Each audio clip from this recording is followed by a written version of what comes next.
Thankful that you're here. And let me mention something that I maybe suggested a week or so ago, and some of you guys have already threatened to take me up on it. We do have some cards in the back, and if you have a question or something you'd like to hear discussed, a subject that you would like to maybe hear some lessons on, I'm not claiming that I know everything. Maybe a short lesson, I may not know much, but we will do our very best to try to address those subjects that are on your mind. And I still have hopes and intentions that when opportunity allows, we can have some home studies where some of those might be addressed more fully. But if you have a question or something you'd like to hear addressed, put it in the box. So write it down, put it in the box. If you would, put your initials on it so I can make sure if I have a question, I get back with you. Let me say, I plead with your patience. We're dealing right now with a subject that has been suggested, and it's taken us a while to get through this material.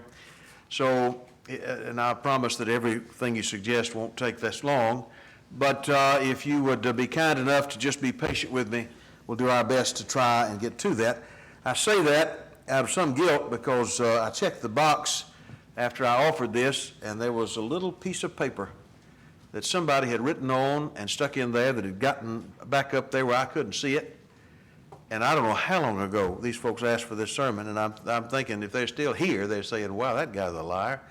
I'm not trying to be, and I will do my very best to deal in a timely manner with the questions that you have or the subjects that you have.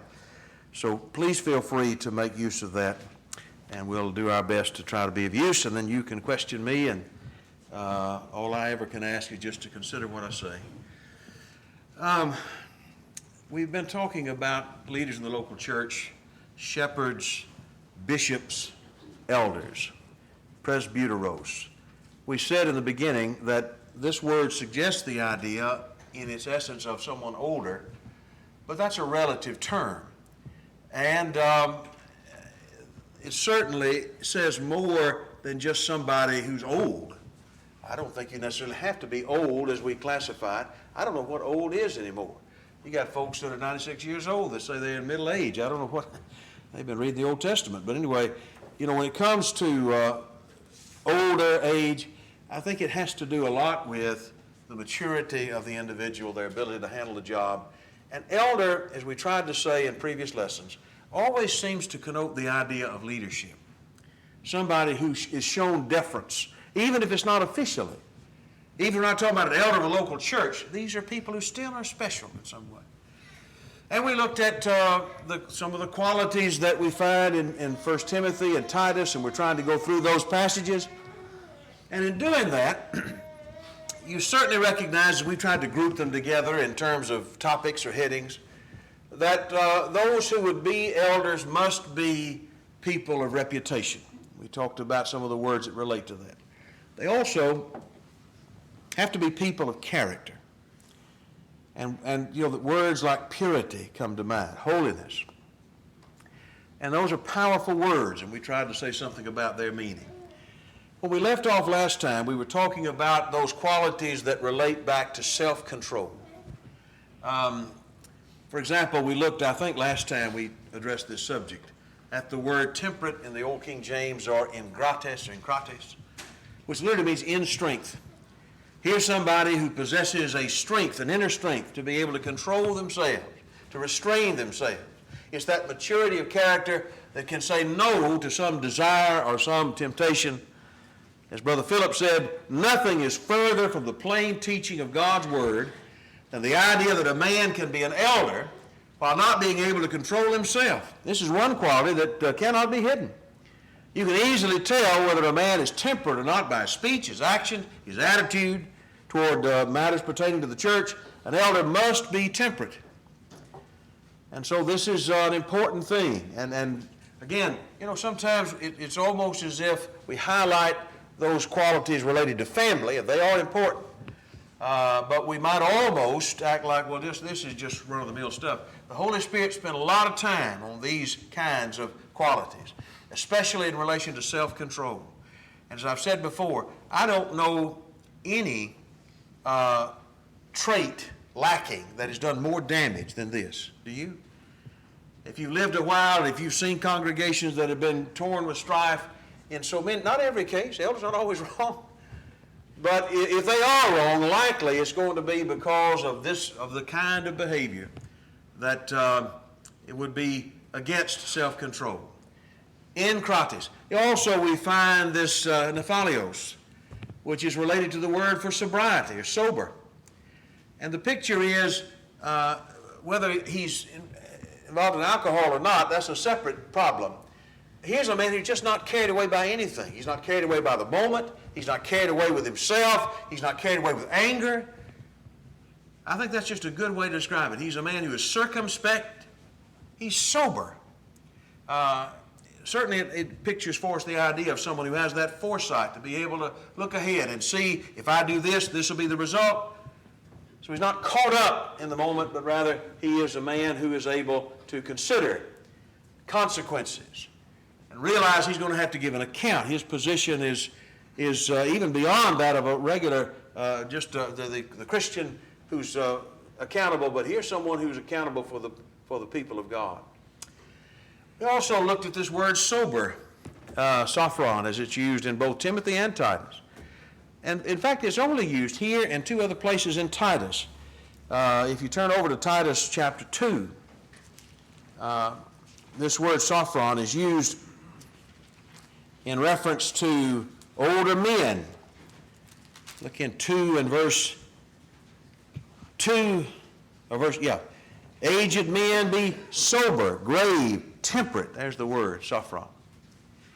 And then it's used later, a couple of sentences later, that young women are to be discreet and chaste keepers at home. Discreet is the word there. So I make this point in passing that we sometimes make the point that these qualities are, for the most part, important for all Christians. And I think there's a lot of truth in that. There are some things that are special, some things that are unique to the eldership, but every Christian's called to be sober. Young men, young women, older women, certainly those who would serve as elders. One translation translates this word, a man of good judgment. Brother Phillips writes, to have at all times the complete control of all his faculties of mind and body, to be cool and collected and grave. He must be prudent in all his conduct as an overseer. An elder must have a well-cultivated mind by the exercise of self-control. He must be in a position to make good and right decisions in all things. All this requires a clear, vigilant mind, unhampered by drunkenness or self-ego, having a foresight to know the end of a course being followed, the quality of being able to watch himself and others against sin. Very similar to the last word, isn't it? But here's the idea of restraint, self-control. Continuing on this word, sophron, a master of himself. He's well on his way to following the injunction of Paul in Acts chapter 20 and verse 28, take heed to yourselves and to all the flock over which the Holy Ghost hath made you overseers. He starts with himself. He's not the kind of individual that can find fault in everybody else but not recognize it in himself. This particular brother, Carl Dieselkamp, wrote a number of years ago an article in which he made the point. There's a time and place for levity, a time and place for humor. When you read a word like sober, it doesn't mean that here's someone who's somber, sour, but he can be serious about serious things. That's the idea. Not that a sense of humor is bad, but he's not a silly individual. And when you've got problems, you don't discount him because of his demeanor. Maybe I'll just leave that alone. He's not a man, again, carried away with emotion. He follows Proverbs 25. He that hath no rule over his spirit is like a city that is broken down and without walls. Or another, Proverbs 16 that we looked at recently, where whoever is slow to anger is better than the mighty. He that rules his spirit and he that takes a city. So this man understands that. He lives that in his life. Now, another quality that I think is directly related to self-control is this expression, not soon angry. Orgelos is the word there. Only time it's used. But the root word orge is used commonly. It's one of the common words for anger, for wrath, for temper. Irascible, that's what, it's not a word we use very much, but that's the idea of just a grumpy old guy, you know. Prone to anger, not grouchy or hot-headed. God's words, Modern Speech Translation reads, he must not be an irritable person. Another reads, he's not subject to anger. I like that expression, not subject to anger. What does it mean to be subject to something? It means you answer to it. It's in control. When you look in Genesis chapter 4, we all remember the story of the first murder. And we all, just wince every time we read this story and see it coming off the rails. And here is Cain, and he has a bad feeling about his brother because his brother did right and he didn't. And the Lord speaks to him and warns him. And he said, why are you wroth? Verse 6 of Genesis 4. Why is your countenance fallen? Why if thou doest well, shalt thou not be accepted? If thou doest not well, sin lies at the door. Unto thee shall be his desire, but thou shalt rule over him. I like one translation there. It reads, sin is crouching at the door. His desire is contrary to you, but you must rule over it. You can't let your temper run you. Now, I'd be surprised if none of us in this room have ever been avoided that guilt on some occasions. There have been times when we've let our temper rule us. There have been times we were unreasonable. There have been times when we spoke when we should have been quiet. I don't think the Lord is suggesting here that a man is chosen to be a shepherd has to be flawless.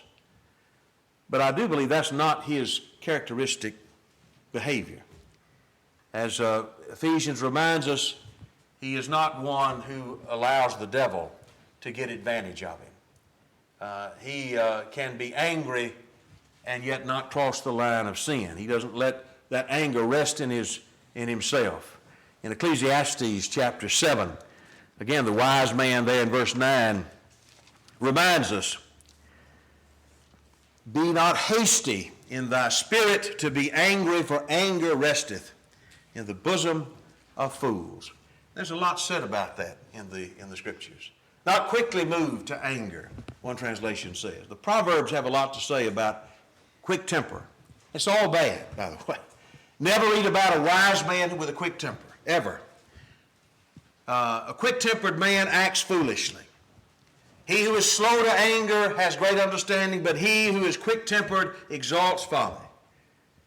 Just let our tongue fly and our anger control our mouth and our emotions and our actions. It doesn't matter if it's with your wife or your husband or if it's with your neighbor or if it's on the road, wherever it is. He who is slow to anger has great understanding. He that's quick-tempered exalts folly. 29:11, a fool always loses his temper, but a wise man holds it back. 29:22, an angry man stirs up strife, and a hot-tempered man abounds in transgression. It's no accident, is it, that over and again, when God is teaching us wisdom, he's saying, if you want to be wise, here's one of the most important things. You cannot be quick-tempered. You have got to learn to close your mouth and to breathe and not let that anger rule you and lead you to say and do things that you're going to regret later if you're thinking right. 15:18, a hot-tempered man stirs up strife, but the slow to anger calms a dispute. And so he should. Another term in the Holy Spirit's list here that I think we can trace back to self-control has to do with this word, not a brawler. That's used in Timothy, 1 Timothy 3 and verse 3. Not a brawler, the old King James Version. I don't know, I've forgotten exactly what some of the translations say. The ASV says not contentious. I've told some of you this before, I'm sure. Years ago, I was in Virginia and just visiting there. And a young man was preaching that night. He hadn't been a Christian very long. And I don't think he was even from the United States. So English was still working on that. But he got up before the audience and he said, we are called to contend for the faith. And what we need is more contentious brethren. We need to be contentious every day. Somebody needs to teach him the difference between contending and contentious. Contending, fighting, there is a fight we ought to fight, but being contentious is never a good thing, just the love of fighting. That's really what it is. Makos is the word to fight. And so he says, not addicted to contention. He must not be argumentative, as one translation says. Just abrasive, love to fight. I heard it said about a fellow one time, if there was somebody left in the state of Alabama that still liked him, he'd drive across the state just to tick him off. That's not much of a compliment, is it? One who wars, who quarrels, who disputes. Talking about, things that are not compliments. I got a room full of old periodicals, and I know that there are folks who'd like to see that gone, and I am conscious of that and working on it. But I can't throw them away because they are, really, there's a lot of treasure in there, believe it or not. And I just happened to run across the other day a magazine published back in the 1970s called Vanguard. I don't know if anybody here would remember Vanguard or not. It was published by several fellows, one of whom was a guy named Yater Tant, very odd name. But Brother Tant was a famous worker in the kingdom, and in the 1950s and 60s, that was a well-known name. He lived here in Birmingham, and he was one of the publishers of this paper. And there's a little news and notes section here. And in this, he calls by name one of his friends, a well-known preacher. If I use the name, you likely would know him. I've got several books in my library this man wrote. But he said, in speaking of, and he called his name, everybody who knows him, by the way, a friend of his, everybody who knows him recognizes that he can be downright blunt, abrasive, a total stranger to the niceties of tact and diplomacy. Some time ago, a strong admirer of his sent me an anonymous note telling me of his love for this fellow, and then he included a quote from Mark Twain's Life on the Mississippi that went like this. One had to know him a year to get over hating him, and 2 years to learn to endure him, and 3 years to learn to like him, and 4 or 5 years to learn to love him. By the way, I met this guy, and I think they're right. I wish I'd never met him. I thought a lot more of him just reading after him than I did when I met him. But anyway, I don't think that's a compliment to a man. And I don't think that fits well the picture of leadership as the Lord gives it. I don't think this fellow ought to be cantankerous and difficult. I think that's the very thing that Paul says disqualifies a man in that position. Another brother wrote years ago, he said, a man may be very knowledgeable in the Scriptures, but be unqualified to serve as an elder because he always carries a chip on his shoulder. Men who disrupt Bible classes and business meetings with their belligerent attitudes should not serve as an elder. Too often these opinionated bullies end up in the eldership because their domineering attitudes and impressive Bible knowledge intimidate people into appointing them. These people are always the sources of division in the church. I don't think he's saying there that we don't have a right to raise an objection in a business meeting or in a Bible class. But I think we all understand the guy he's talking about here. I know that Brother Lee used to talk about growing up in western Kentucky. And he said the church where he grew up was filled with so many folks hard to get along with and contentious.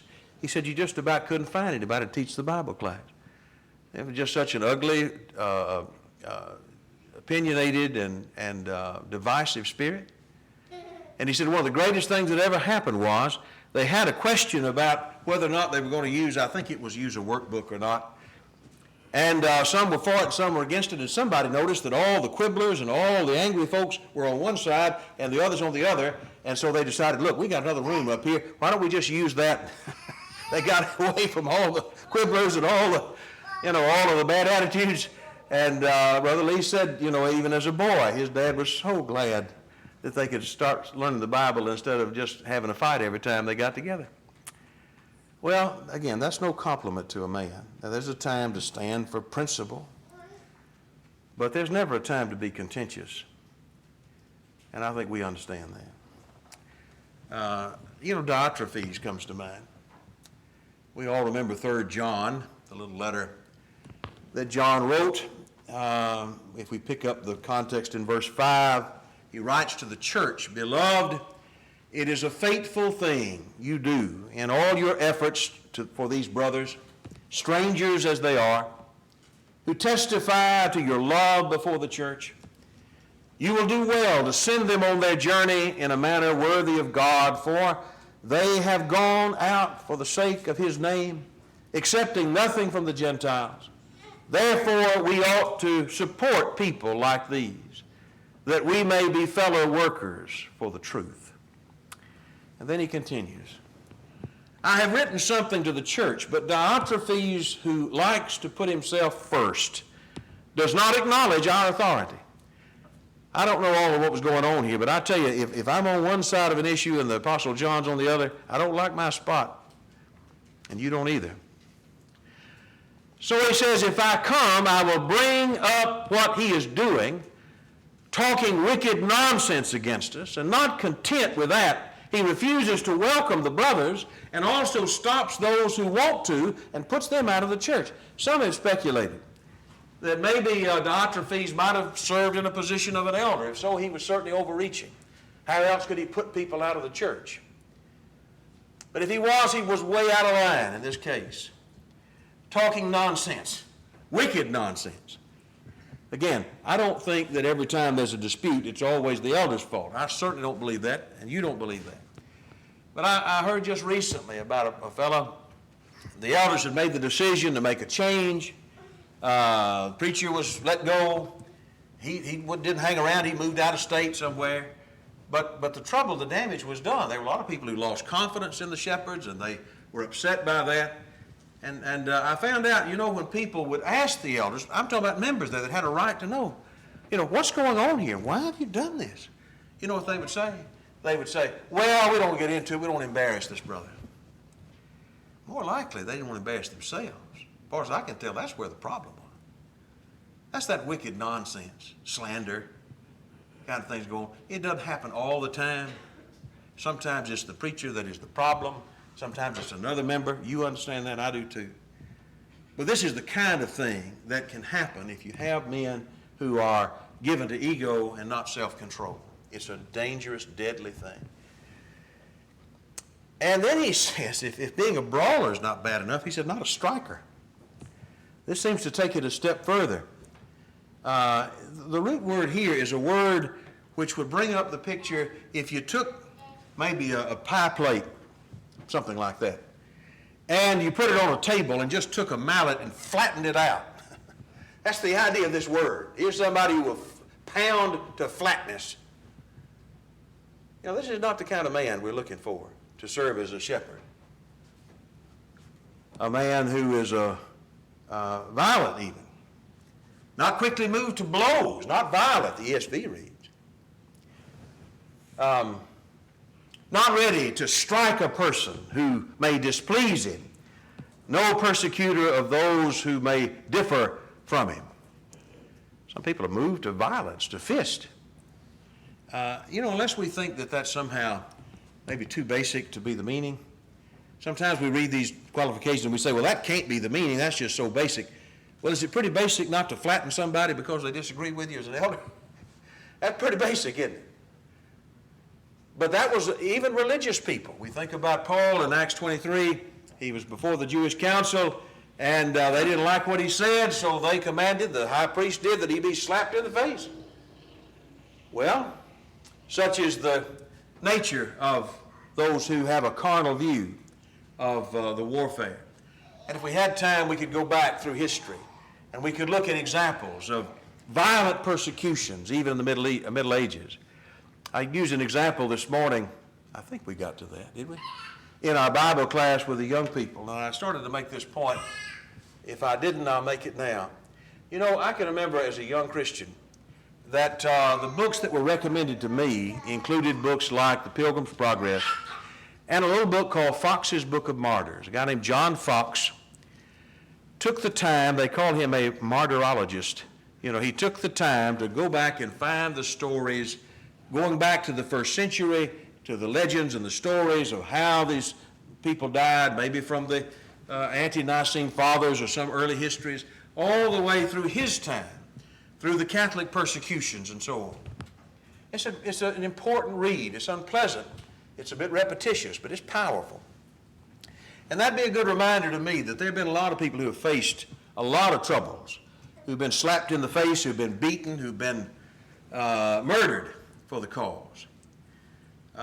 Closer to our time, if you read the stories of some of the frontier preachers, we call it, in America in the 18th and 19th centuries, who came along and who said, we just want to preach the gospel, and they dared cross the beliefs of the Protestants and so on. Some of those guys got rough treatment in that case. Carnal tactics that were used. So nothing really unheard of about this, but it's always been carnal and devilish. And then we have this idea of not one given to wine.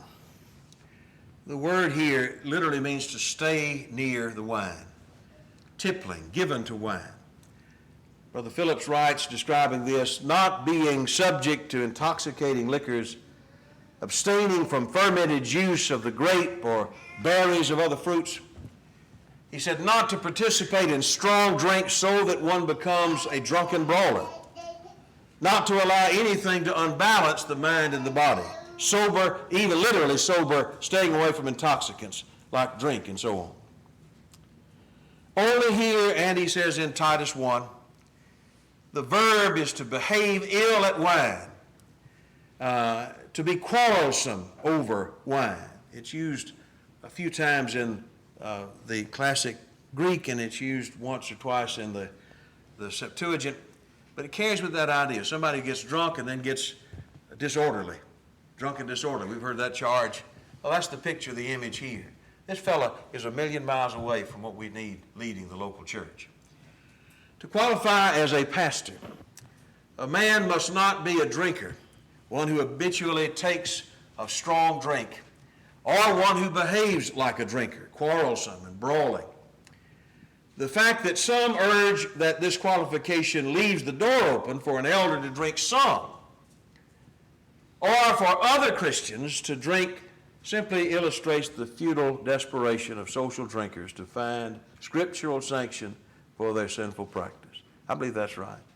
Because the Bible says, don't get drunk, doesn't mean it's okay to drink to the point of getting drunk, any more than if you tell your children to stay away from the bar if you're going to be visiting a college or visiting a place. Likely you've taught them that a long time ago. But if you say something like that, they may want to go there, but you stay away from that. It doesn't mean, well, it's okay to social drink over here somewhere else.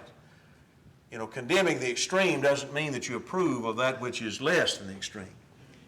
As he concludes here, Brother Sharp does, how could forbidding a habitual drinker to lead God's people be fairly construed as to allow drinking by anybody? Well, that's a good question, I think. The next section that we have of these qualifications has to do with the view that this man must have of his possessions. We've talked about self-control, and we've talked about purity, and we've talked about character. Here we find several that apply to possessions and their view toward possessions. I think, with your permission, I'm going to save this for the next time. And so, if you'll allow me, we'll pause here, and we'll pick up this at some point in the near future. But I do very much appreciate your good attention and your questions. If you have a question about something that you hear me say, I'd be more than glad to deal with that further and talk to you about it, let you talk to me about it. That'll be very good. What does he mean when he talks about not greedy of filthy lucre and not given to much wine and so on? So we'll talk about filthy lucre next time. If you're here tonight and you're not a child of God, why not this evening obey the gospel? Maybe you're here as one who is a child of God, but you've not been faithful to the Lord that loves you. Then why not tonight make that right with him? We long to receive you, and we hope that you'll let us know how we might help you. As we stand and as Brother Purvey leads us in song, will you come?